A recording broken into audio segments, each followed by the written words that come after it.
Citizenship is a community act. Democracy gets its power from the people. The shrinking of people participating in that process over time has landed us in a more polarized space.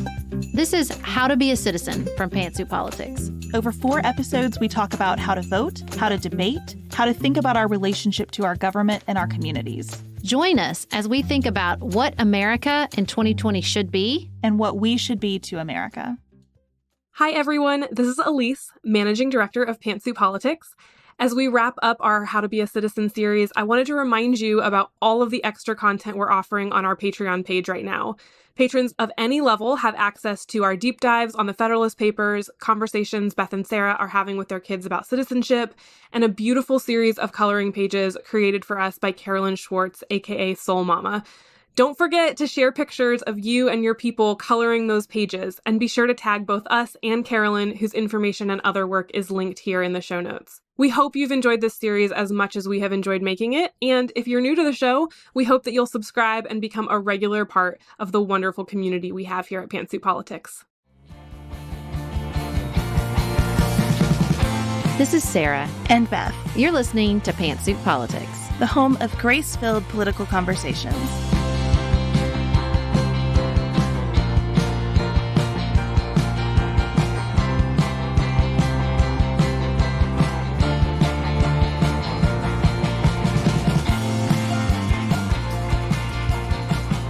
Welcome back to Pantsuit Politics and the final episode of our summer series, How to Be a Citizen.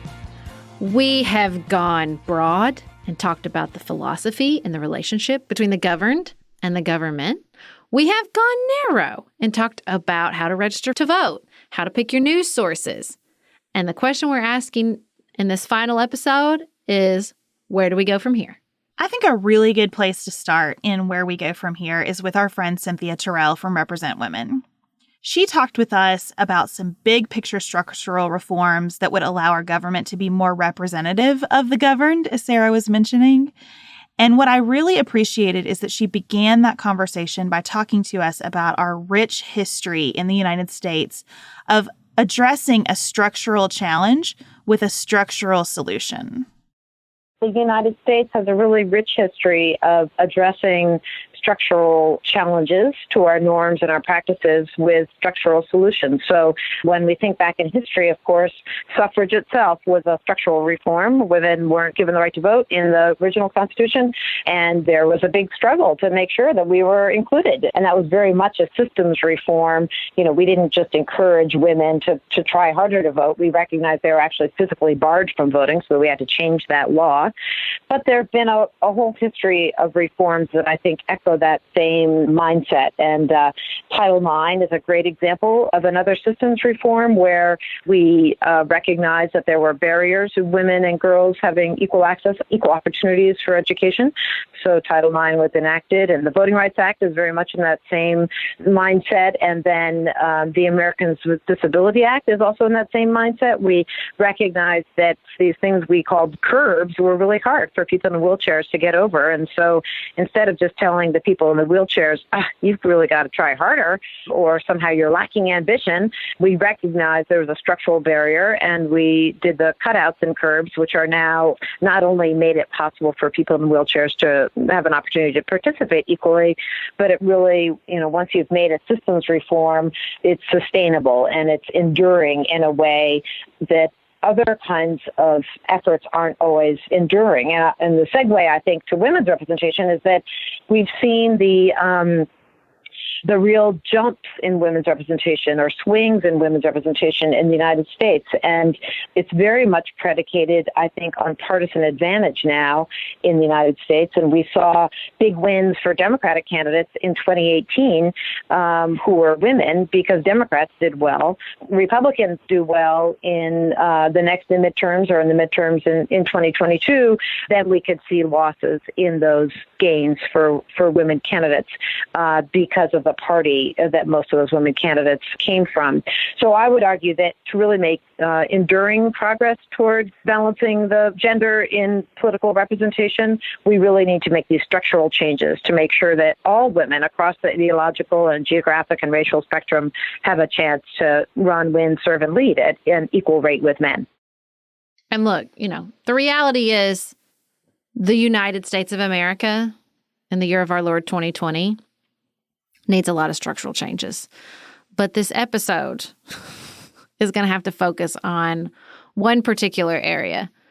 And because voting is such an essential act as a citizen, we thought, let's focus on some of the structural reforms being proposed, being used in parts of the country with regards to the voting process, our ballots, how they look, how they're counted, how our districts are drawn. Let's walk through some of these structural reforms to our voting system. So, Sarah, you have a lot of experience with one of the things that I think could be easiest to address in terms of ballot reforms, and that is the way names appear on the ballots. Because if you are in a low information race, and it's a shame, as we talked about before, that low information races tend to be the highest impact on your actual life. The people who set local taxes, the people who decide what roads are going to get some construction, who your mayor is, who your city council members are very big deals in your actual life. But a lot of us wander into the voting booth with very little information about those races. So ballot placement matters a lot. I have been first on the ballot and lost. I have been last on the ballot and won. So I don't think ballot position will make or break you. But I do think when people are going in and making quick, instinctual decisions because of a lack of local media or a lack of time or a lack of information or a lack of resources, whatever the case may be, then, everyone thinks they're going in and you're really thinking it through. But psychologically, stuff like who's the first name on the list really plays a role. I mean, there is a lawsuit in Florida because you see this even in even in presidential races, that you pick up a few points just from being first. And I think, especially with local races, look, in a perfect world, every United States citizen will listen to our series. And we will all become much more engaged in this process. And we will walk in understanding the candidates, understanding who we're going to vote for and why. But until we get to that perfect world, the biggest piece of the puzzle is name recognition. Our brains do something with the first name on the list, and to our brains in that split second, it becomes the name you know. By the time you look through the whole list and then look back up, I mean, isn't there something in standardized testing where people pick the first question when they don't know as well? Brains are mostly monkey brains and a teeny tiny part human brain. And so I think that, nobody wants to think that about themselves, but a lot of times there are some real monkey brain decisions going on in the ballot box. And so the more we can just acknowledge that, accept that, and build in some protections, it would be beneficial. And those protections could look like voting across the page instead of vertically, right? Just listing the names all on one row instead of in columns. I mean, I think there are just some ballot design things. We are in an era where it is hard to imagine better graphic design abilities and a better understanding of those decisions that our brains make. And so we have people who could work on that problem. I would give anything for someone to study how impactful ballot position is in the booth on the day and when you get a vote by mail ballot. Because I think there's something about the time crunch that really plays up those reactions and instincts. And I wonder if when your ballot comes to you through the table and you're just sitting at your table and you can ask questions and you can look things up, if that sort of factor or level of input plays a much smaller role. My instincts say that it probably does. This is just one in the many, many, many tallies in the corner for vote by mail, which is another structural reform we should absolutely discuss as Americans. But I mean, I think there's this unwillingness to discuss these kind of behavioral, psychological reactions people have, because it like messes with our narrative that we're all 100% informed voters acting of our own individual accord, and like anything that, even if it's realistic, that fights against that narrative, we have a gut instinct to ignore. But I just think we should accept that, it's a psychological process that's sensitive to behavioral cues and all kinds of things, just like anything else. And so let's work with that instead of trying to ignore it. We also talked about the confusion that can happen as a result of straight ticket voting. And so just giving better information about how to complete the ballot, how the ballot will be counted, do this, not that kind of examples. Mm-hmm. There are lots of opportunities to make these ballots easier to understand, more accessible to the entire American population. And I would love to see us have a real conversation about that time pressure. I also think that mail voting is far superior to voting in person. Whether we do it that way or not, I really would like us to have a national holiday to go vote, and probably over a long weekend. I am completely comfortable with not getting the results of an election for a week or so, if that gives more people time to vote and time to consider their choices and time to think. Where we really see suppression of voting is when there are so few locations that people arrive and have to wait forever, and at some point have to make a decision. Do I hang here to vote, or do I pick my child up from daycare on time? Or do I get penalized at work for being gone too long? Whatever it is, people should not have to make those kinds of choices in a country where we're supposed to democratically elect our representatives. Well, listen, if you attended our Fall Nuance Nation tour, you've already heard this spiel from me, but Australia is showing us up. They have holidays. They have barbecues. America, let me ask you this. Are we going to let another country get away with having a monopoly on basically a voting party that involves smoked meat? I do not believe that we want that to belong solely to Australia. We could, no offense, Australia, we could do it. We could do it better. Come on.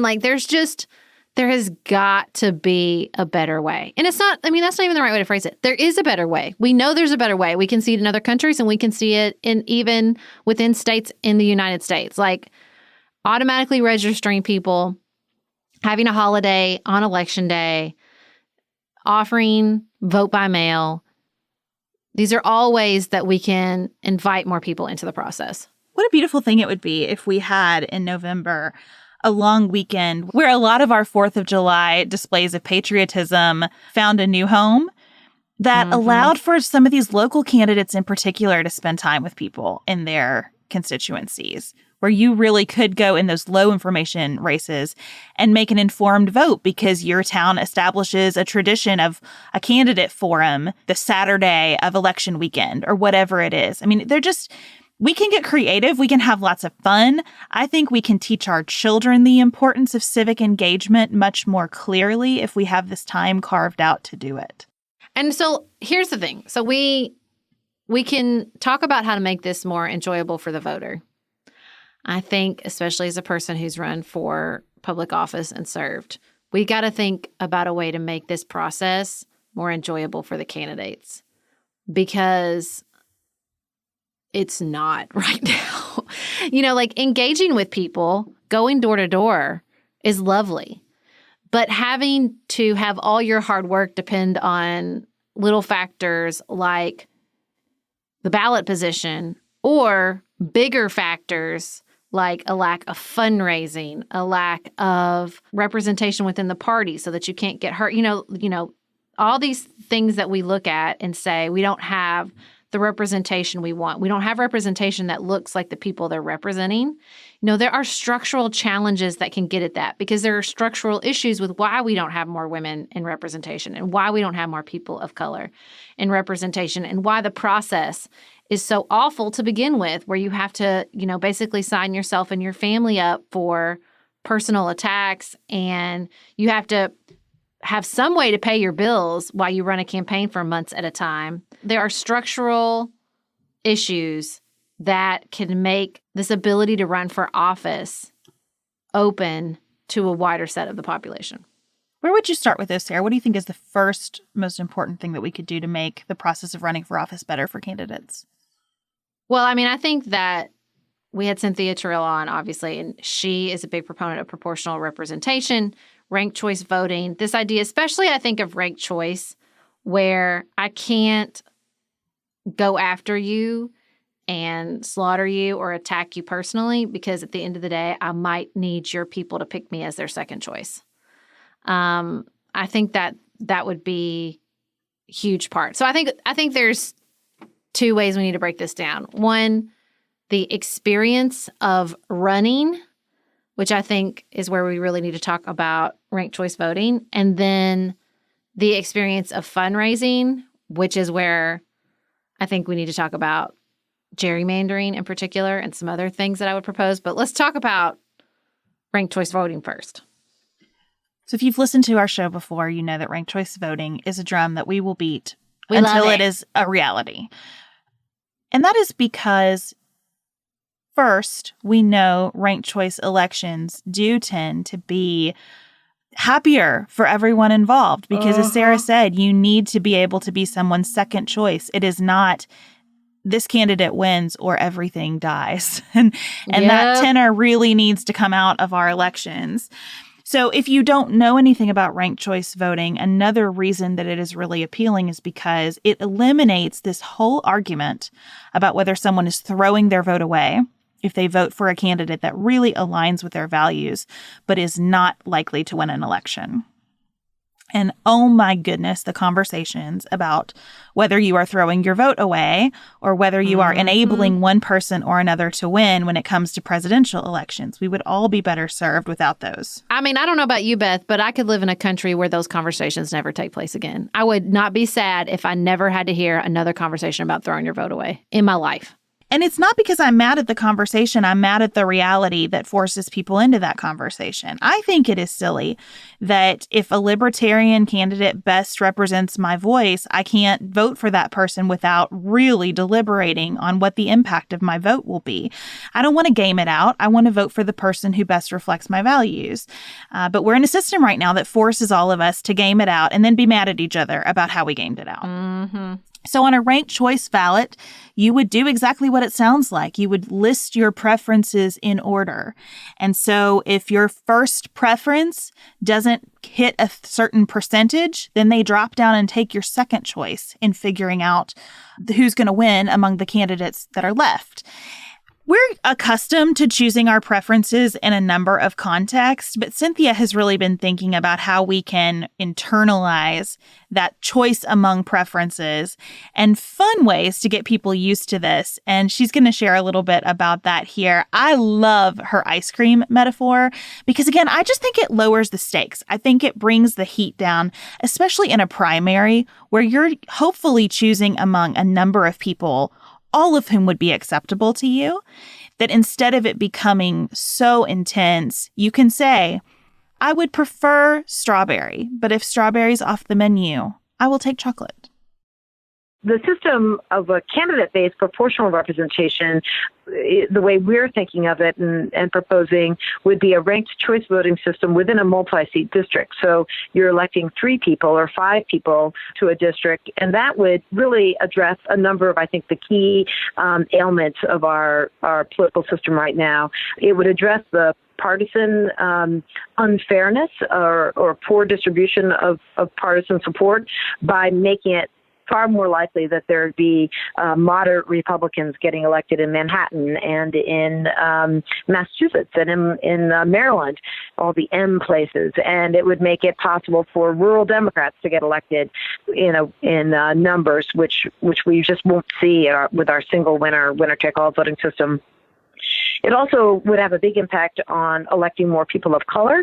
The plan that we have in Congress, called the Fair Representation Act, would elect people of color, multiple constituencies of color, from the Atlantic to the Pacific. And so instead of just one community of color or constituency group having a chance to elect a candidate of choice, you could have both both Latinos and African Americans, and maybe even Asian Americans, electing candidates of choice from the South. And that's, I think, a significant step forward for our democracy. And then you'd also, of course, have more women getting elected. We see from the data in jurisdictions that use ranked choice voting that women are getting elected at a higher rate than before implementation. And the 10 states that use multi-seat districts for their state legislatures are electing about twice as many women. And that's for a number of different reasons. One is parties are more likely to recruit a diverse slate, a gender-balanced slate, when more than one candidate is running, because they want to appeal to as many voters as possible. Ranked choice voting elections are more civil, so more women are likely to run in those elections. And then they also can cost less money when you've combined a costly primary with a general, or a runoff election with a general. So those are all reasons that women are more likely to get elected in these multi-seat ranked choice voting districts, which we think is really a big step forward for democracy. Can you flesh out a little bit why these elections tend to be more civil? Yeah, that's a great question. In a traditional ranked choice voting election, as we've seen it now in about the 20 cities or so, and in the state of Maine where it's used, if the three of us were campaigning, for example, for the same office, I'd want to be appealing to your supporters to rank me second or third on their ballot. Mm-hmm. And so we have really an incentive to find common ground and points of intersection, and we have just a baked-in incentive to be as civil as possible and to focus on issues, which really, I think, we've seen demonstrated now in the city elections and the municipalities that are using ranked choice voting, which I think is really an exciting element to this proposal. Can you talk through how to actually get this done? Let's say enough of us agree that the benefits of this system are worthy of trying out on a national scale. What has to happen to get us there? Well, that's a great question. I think that we're employing a bottoms-up and a top-down strategy. We have to be ready to change systems at every level.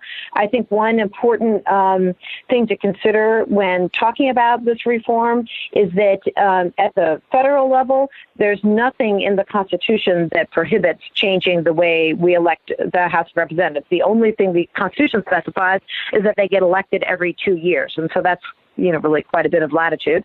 And so I would say the best strategy is to find examples of times when there has been an undemocratic result. And we see that happening really all around the country, where either multiple women have run in a primary, perhaps a congressional primary, and split the vote, and a man has emerged as the winner. That's a good context for organizing around ranked choice voting.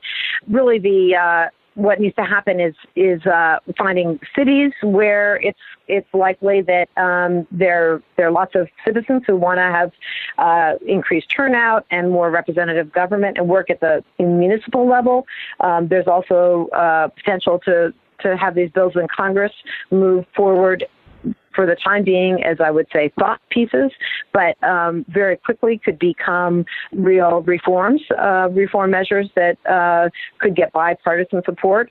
Then I also think another perspective or lens is working on it for the elections that probably most Americans pay attention to, and that's presidential elections. And so that's one of the things that Fair Vote is working hard on, is to work with both Republican and Democratic state committees to revise their primary and caucus process to employ ranked choice voting to select the presidential nominees. And so at this point, I think there are 6 states that are going to be using it for the Democratic nomination process, and we're still reaching out to more and to potential Republican partners as well to see if there's a way to fold in a ranked choice voting ballot, either for early voters, which is what they're going to do in Iowa, or for all voters, which is what they're going to do in, I think, Alaska and Hawaii and Nevada and a handful of other states. And then I think another part of the process of making this idea accessible to people is just having more opportunities to use it for all kinds of other decisions. So we have an app in production, a ranked choice voting app, that, we've had a couple other iterations of them, but this should be one that's really ready to allow voters to make all kinds of decisions about, where you want to go for pizza, or what's your favorite ice cream, or what's your favorite Game of Thrones character. So that process of normalizing it, I think for Americans is a big step, which I guess I'll just point out that having preferences for things in life is pretty much, I think, the backbone of everything. I mean, I don't know how about you guys feel, but, some of us like Hondas more than Toyotas, but we'd settle for Toyota. And some of us like, chocolate ice cream, but we'd leave the store with a strawberry cone if that's all there were. And we have preferences for sports teams and for colleges and for authors. And so ranked choice voting very much, I think, matches the political psychology of Americans. And that's why I'm so confident that it'll take off once more Americans have been exposed to it. Let me just tell you why I love this, because we had another conversation with Joshua Douglas, the professor from UK Law School. And it's not just let's normalize this inside relationships, which who would have thought that having fun ranked choice conversations about ice cream inside your family would be a political act. But I think Cynthia's right. I think it is normalizing it, but that you can use this to educate people to actually institute the change that you want to see. Listen to this example from Josh Douglas. Yeah, this is a great example of one of these reforms that has started at the local level and now is starting to spread more and more. So, with ranked choice voting, as your listeners surely know, people are able to rank order their preferences instead of just casting their ballot for one person. And actually, many cities used ranked choice voting decades ago. Cincinnati, for example, used ranked choice voting in the early 1900s, but it went out of use. And the modern era started in 2002 in San Francisco, thanks largely to an individual named Stephen Hill, another one of these democracy champions, just an everyday American who decided that he could make a difference in his local community. And he had the idea of trying to adopt some form of proportional representation for the city's elections and wanted to move toward ranked choice voting. And so he tried to get support for it by going to bars at night and gathering the attention of the crowd and saying, hey, let's all rank order our favorite beers, just as a way to demonstrate how the process worked and that it was easy to understand. And they did get it passed after a campaign to use it in the city's elections, and the people tend to love it there. And so now that's spread to other places. So it's used in Minneapolis and St. Paul, Minnesota.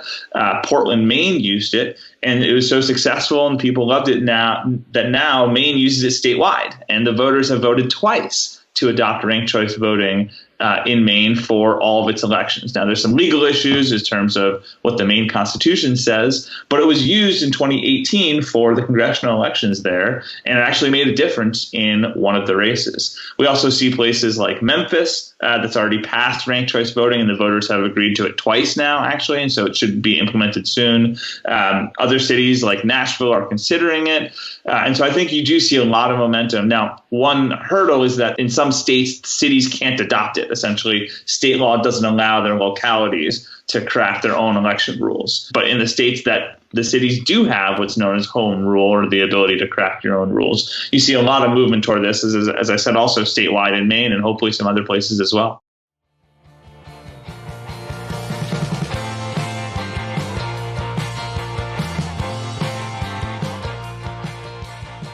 Sarah, let's make this very concrete and talk about the past Democratic primary, pre-South Carolina. So right before the voters of South Carolina gave a resounding stamp of approval to Joe Biden, but after we've had a few people drop out who weren't thriving in the process. Give us your top three. Elizabeth Warren, Pete Buttigieg, I think Joe Biden. Yeah. No. Yeah, let me do it again. I think it would have been Elizabeth Warren, Pete Buttigieg, Amy Klobuchar. What about you? Okay, so mine would have been Buttigieg, Klobuchar, Biden. So in our race, Elizabeth Warren would have come out and we would have consolidated around Buttigieg if just the two of us were choosing the Democratic nominee. So that's just a really simple way. And, expand that out to lots and lots of people. And you can just see how it's a better process.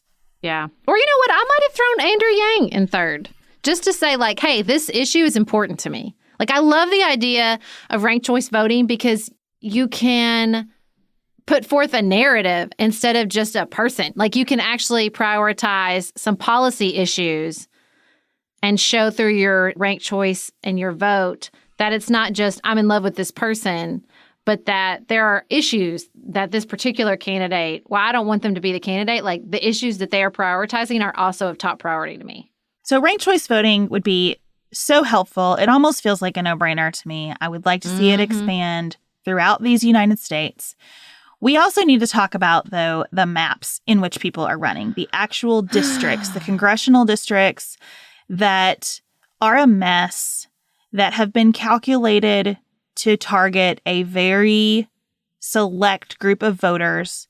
It's frustrating. It's a conversation that I feel is so often a dead end with people.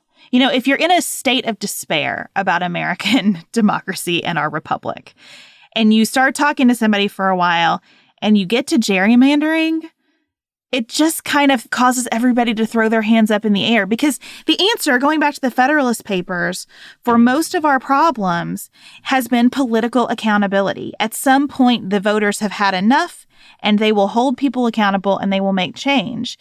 And gerrymandering is just kind of the end of those conversations because you think, but the House is stacked to win here. It is against us. We actually cannot exercise political accountability because of the way congressional districts are drawn. This to me is tied up very closely with the issue of apportionment, that we are dividing up the same 435 people when our population has ballooned since we set that number in 1920. Just because that's how many chairs fit in the room, it wasn't, well, okay, in fairness, it was a little bit more than that. It was an ongoing debate about rural versus urban representation. It was also about how many chairs fit in the room. Even if we solve the issue of gerrymandering and we let computers start drawing the lines and we have these nonpartisan commissions like you're seeing in Michigan, the other piece of that puzzle is even if you're drawing fair districts, but the representatives for those districts are having upwards of 1 million constituents, which is what we're looking at, like, if we don't stop, if we don't figure out a way to add some representatives, then I'm not sure how much of the problem it's going to get at. Because to me, the gerrymandering gets to polarization because you're only worried about being primaried. And those district sizes gets to fundraising because when you're trying to reach 1 million people or several 100,000 constituents, you have to just use mass media, which requires a lot of money. And it's that same thing. Like, people don't feel empowered. If you're one of 1 million constituents, do you really feel like your voice is going to matter? Or even if you're one of 200,000 constituents. Like, I just think this is way bigger than the framers ever imagined. James Madison wrote an amendment to the Constitution and was thinking around like 40,000 constituents per representative. We're way off from that. And so to me, just rethinking not just what the districts look like, but how many constituents are in those districts is a structural change that we desperately need. Well, speaking of the framers, we talked with Michael Berman and Chris Beam about the Federalist paper explaining their thinking on the size of those congressional districts and how many people ought to make up the House of Representatives, which I thought was so interesting to read because it's really sort of a Goldilocks Federalist paper. Well, we don't want them representing too few people. If they do, then they're going to be so beholden to those interests that they're going to be unable to connect to the larger United States and its interest. But if they represent too many, then they're going to be disconnected from the concerns of the people they're supposed to be representing. So we're trying to find this just right spot. And that is the issue that is plaguing us in a different way because of the explosion of our population. So one thing that struck me there that maybe a little bit off point, but it's important because it's throughout the Federalist Papers. And that's the way that these guys, the framers, were empiricists, and they were looking around and seeing what was going on and always using that to help build their arguments. So throughout the Federalist Papers, you'll see references to what's going on in the states, because you had these 13 states, and they had set up governments, and they were all somewhat different, and they all offered models about how you might do things. Now, there were other models too. There were the Romans and there were the Greeks, but basically they had the states. And you see that throughout this paper, where they're constantly saying, well, New Hampshire does this and New York has this. And, even though these two states are the same size, they have different. And, and I think they're drawing here on the different models and trying to figure out what works and what doesn't in designing this. Now, of course, some of what they're talking about there becomes somewhat mute later on, because Chris, correct me if I'm wrong, but I think they finally set by statute the size of the House at 435. They did. Yeah. They did. And that's relevant because I was doing a little math. He says you need one rep for every 30,000. So if you just do the math, that's well over 10,000 members of Congress now. I find that interesting, but I think 55 is just an outstanding representation of Madison's kind of finding the midpoint of human nature. From, on the one hand, he says, and this is in the same paper, on the one hand, he says, passion is just inevitable and it's going to overrule reason. And so you have to keep that passion under control. In the same letter, he says you cannot have Republican government unless the power is ultimately in the hands of the people. And so if you are unwilling to trust the people, you cannot claim to be a Republican. You cannot claim to be supporting a free society. And so you have to be able to do both. And Madison's arguing that we have done both, right? We accept that human beings are passionate and ambitious, and we're not denying that. We're not classical Roman demands in terms of virtue, but we also believe that human beings are capable of self-rule, and so we're trying to find a place where both of those things can be true. So Federalist 55 talks about what a hard problem this is. Sarah has been running around the country with me telling everybody what a big problem it is and how we need to build a new capital that will hold lots and lots more representatives because we've got to have a more responsive government than the one that we have right now. And that takes us back to gerrymandering. So when we have the appropriate size that people are representing, we want to make sure that those districts are drawn in a fair way. If you feel, as I do sometimes, despairing about this, Professor Josh Douglas tells the story of how redistricting started to happen in Michigan, and it is one of the most inspiring things I've heard in a long time.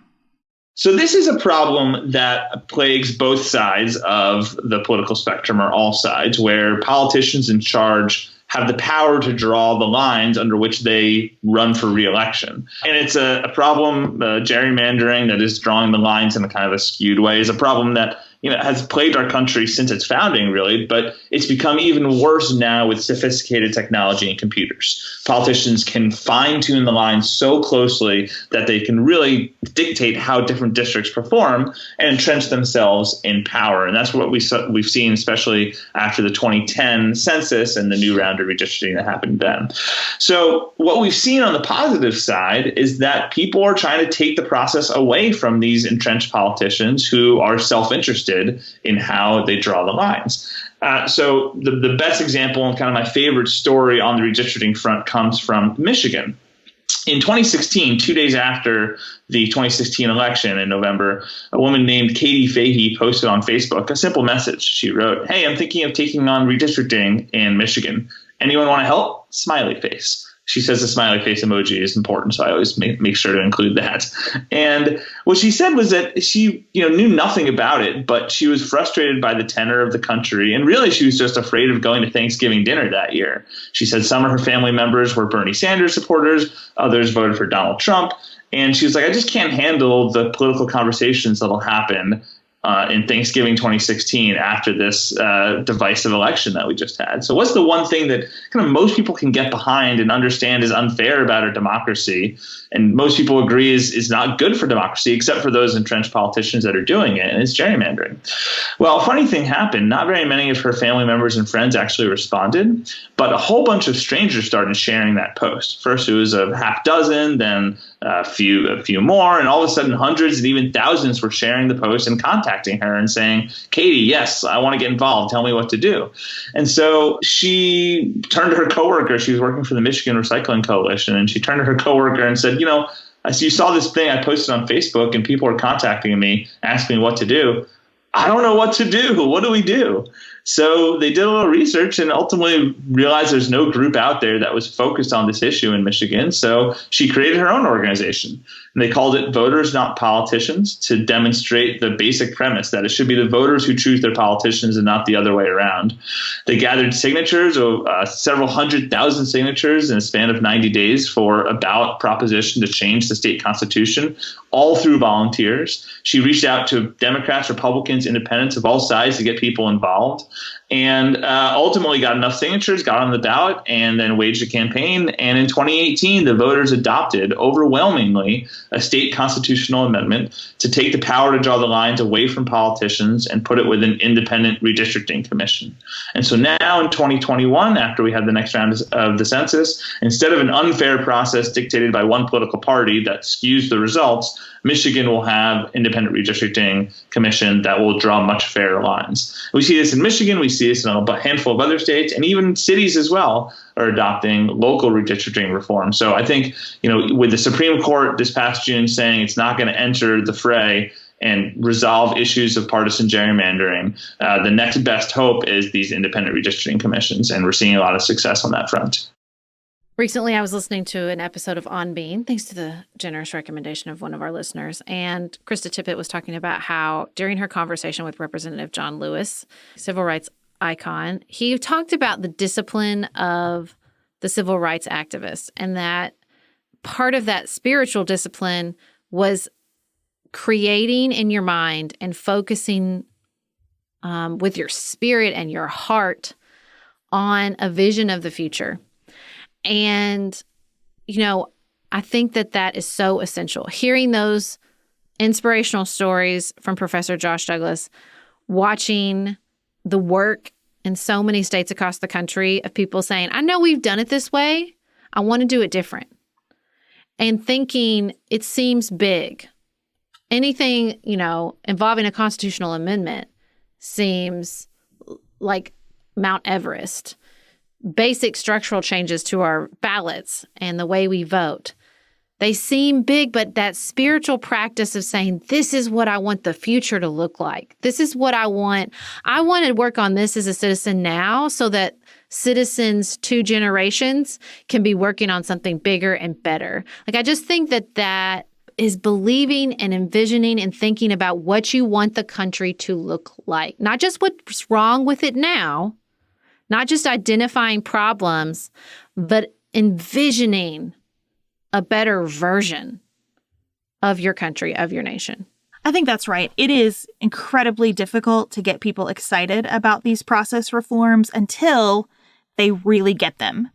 And when I'm having conversations about this stuff, and especially when Sarah and I were out on the road talking with people about it, you can see the moment when someone gets it and gets all the possibility wrapped up in it. Not that structural solutions ensure perfect results. They don't.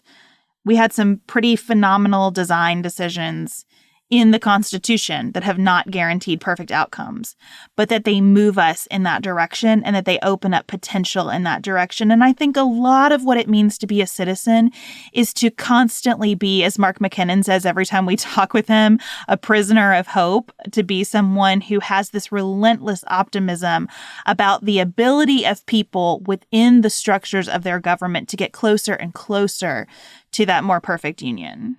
Look, in the midst of a global pandemic and a reckoning with systemic racism and a presidential election and all these things,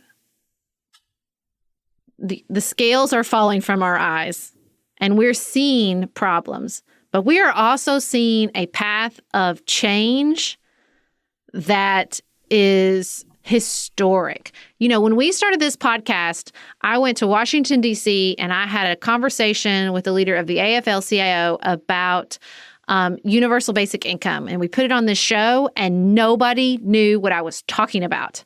It just was out of the realm of possibility. You had to start from zero. That was not that long ago, maybe 2 to 3 years ago.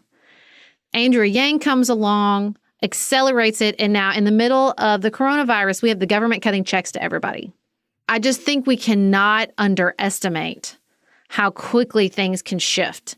And like sometimes part of this process as a citizen is being prepared for that moment because it is difficult to create it. Let's be honest. Sometimes it's hard to create that historical moment, that opportunity when the lightning hits and you can take advantage of it. Like you can't make lightning, but you can sure as hell be prepared for when it strikes. And I think that's part of the work of being a citizen, especially in a historic moment like this. We got to be prepared. We got to be ready. We got to be comfortable with these ideas. We have got to have conversations with the people we love so that when the lightning strikes and our moment is available, we're ready to move because we need to move. Another place we probably need to move on is the Electoral College. It is a hard conversation.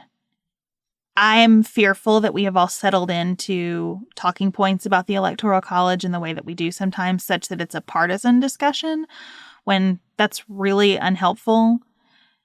I also don't want to exacerbate the sort of real America versus coast kind of narrative that can come up around the Electoral College. But when you look at the history of the Electoral College, and when you think about the fact that the Supreme Court recently told us it is a mechanical exercise. The Supreme Court has told us that the electors of the Electoral College are not entitled to exercise their own judgment if their states have told them who to vote for. So any thought we once had of the Electoral College as a check on the populace, and if you read Federalist 68, that is how Hamilton advocates for it as a check on the populace, is gone. It's out the window. We are told in case law that states can remove and fine electors who deviate from the outcome of their state's popular votes. You have to start to ask yourself, what is the point of this? Why are Americans now expect to directly elect their president? Why are we disrupting that expectation in a way that doesn't seem to have any benefit on the other side of it? Right, because I think to me, there's no conversation among the framers of the Electoral College as a balance between small states and big states. It was that protection against sort of, I don't know, the ignorant masses. That seems harsh, but am I getting that wrong, Beth? Is that not your understanding of what the purpose was? That's right. I mean, Hamilton really brags about the Electoral College in Federalist 68. You know, if we didn't get this perfect, we're awfully close. It's a real sense of we are going to elect people of virtue, and those people are going to have the only purpose for which they're going to be in this position and the only purpose for which they're going to meet is to independently think about the qualities of people who should be the president. And they're going to meet in their own states, so no one can influence them the way they would if they were meeting in a giant group. We are ensuring that there is this check on the masses through this process. And none of that that's just fantasy compared to where we are today. You know, so if that's not the case anymore, the conversation about, well, then they'll only have to go to Texas and California.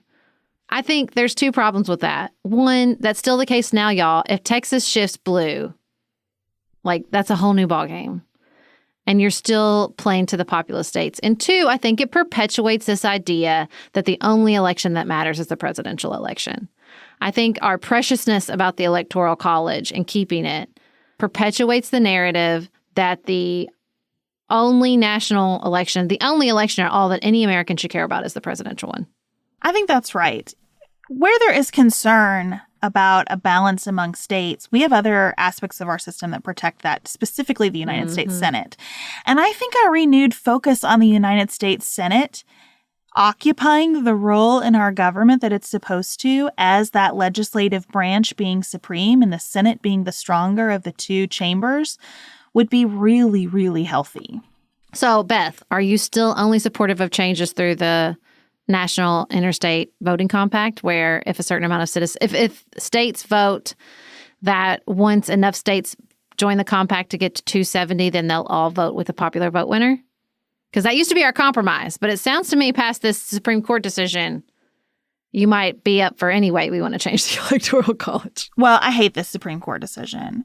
I think the ways the Electoral College get changed are either through a constitutional amendment or through the National Interstate Popular Voting Compact.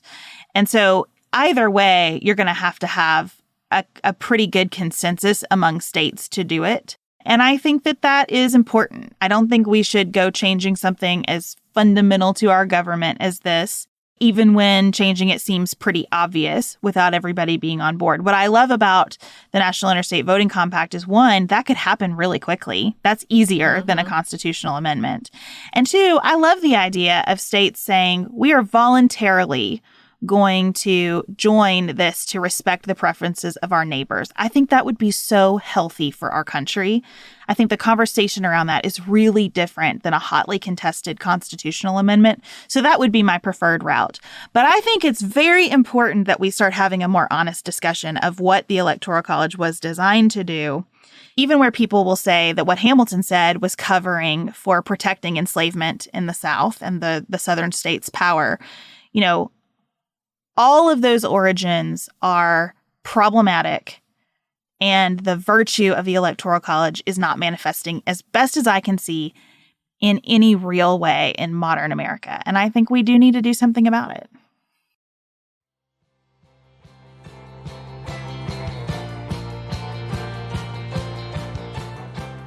So, I mean, look, we have an aggressive list. Give her As the is our way. Electoral College. Yeah, give her the. And again, though, I think that's fine. I think this is about a vision and about forward momentum to that vision. It's not a checklist. A checklist and an emphasis on productivity is disempowering, particularly when you use it in your role as a citizen.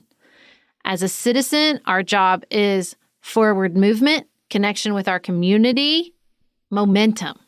Momentum is what we're looking for as citizens, not fixes. And I just think that that's abandoning our linear mindset and our checklist mentality and bringing a more holistic understanding to who we are as citizens and what we can get accomplished as citizens and what we want to see happen within our government is a real healthy direction for America to move in. I also just think it's been very inspiring for me to use the Federalist Papers as a guide through this series because I read them as an invitation to comment on what you want your government to be. It's an invitation to have an aggressive list. It's an invitation to connect the way your government runs to your values. And I almost think that if it's so aggressive to be talking about redistricting, the size of representation, ranked choice voting, the things that we've touched on today, that is not an aggressive list at all compared to what the framers of the Constitution were up against. Those are things that should be achievable in our lifetimes. Those are things that really are intended to reflect the will of America, whatever that will is. Like, that's not about prioritizing one ideology over another. It is about saying, hey, the population of this country is so much larger than the one we started out with. Hey, the factions have ascended into the United States Congress and into our state legislatures in such a way that we don't have the political accountability the system was designed to invite. And so it's time to get back to work. We need a new set of Federalist Papers and a new set of changes and a way to accomplish these objectives that will benefit everyone. I mean, you're advocating for a new constitutional Congress where the whole thing's up for reexamination? Maybe. I think I am. Maybe. I don't know. I think that's a hard question. I think I am. I just think the more you learn about, particularly with our current reckoning with systemic racism and our understanding that our founding documents were written and infected, every word, every paragraph, every structure, every compromise was infected by slavery and that institution and the role it played in Southern states and in the economy as a whole. There's just a part of me that's like, yeah, I think it's time to go back. Why did they put that in? Why did they put in constitutional conventions if we were never intended to use them? And if everything's up for grabs, everything's up for grabs. I don't know. I think maybe that's where we need to be. I don't know. I mean, my hesitation in it is that I worry that we would approach that too as we have to get everything this time, or because then we'll be done for another 200 years. Mm-hmm. And I don't know that we're quite ready to do the work of a really well done document that we enshrine for another 200 years. I think we got some cultural work to do before we're quite there. But then there's part of me that thinks these are the things that force that cultural work to happen. And I would like to hear people speaking again in phrases like, we hold these truths to be self-evident. I would like to be talking about what truths our government is based on. I hate that the most interesting, high-minded discussion in this country takes place in the Supreme Court. You know, that's why I love those Supreme Court decisions, even when I hate the result, and even when they're written by Samuel Alito, who I find to be just obnoxious on every level. I love those opinions because they ask the big questions. They say things that we are too cynical to talk about in regular life. And I want that high-minded philosophical discourse again. I think it's important. I think we're better for it. I think it is the only way that we move people beyond the economic motives that have caused us to safeguard racism for so long and that have caused us not to confront our history with Indigenous people in this country and that have caused us to have a foreign policy that is completely incoherent. We use parenting as a metaphor a lot throughout the series. And I think about there's never a good time. There's never the perfect moment to get pregnant. Well, maybe there's never the perfect moment to have a constitutional convention. Sounds right to me. Maybe the process itself is what invites those big questions. The process itself is what invites that cultural change, that deep cultural questioning about where we are and where we want to be. I mean, maybe that's the process that makes that possible. Well, I would be delighted to write Federalist 86 if that's on the table. As is our way on Pantsuit Politics, we started with, how do you register to vote? And ended this series with Constitutional Convention. So I don't know. I think that's all she wrote. Both she's for right now. And I want she's writing in the next iteration. Word. So good place to be. Thank you all so much for joining us. Please keep this conversation with us going. If you are new to Pantsuit Politics, we are so thrilled that you joined us for this series and hope you'll find us everywhere. Sarah's morning news briefs on Instagram so that you get that daily engagement with what's going on. We do some Twitter threads where I like to use some levity explaining difficult things happening and deeper dives on the Federalist Papers, Supreme Court decisions, you name it, on Patreon. Thank you again for being here. We'll be back with you next week to jump back into 2020 election coverage. Keep it on still.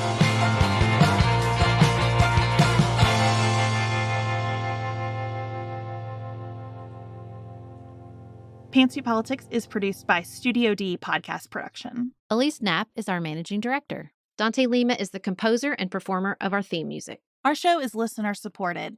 Special thanks to our executive producers, Tim Miller, Tiffany Hasler, Joshua Allen, David McWilliams, Allie Edwards, Martha Brunitsky, Amy Whited, Janice Elliott, Sarah Ralph, Barry Kaufman, Jeremy Sequoia, Lori Ladow, Emily Neasley, Allison Luzader, Tracy Putoff, Julie Haller, Jared Minson.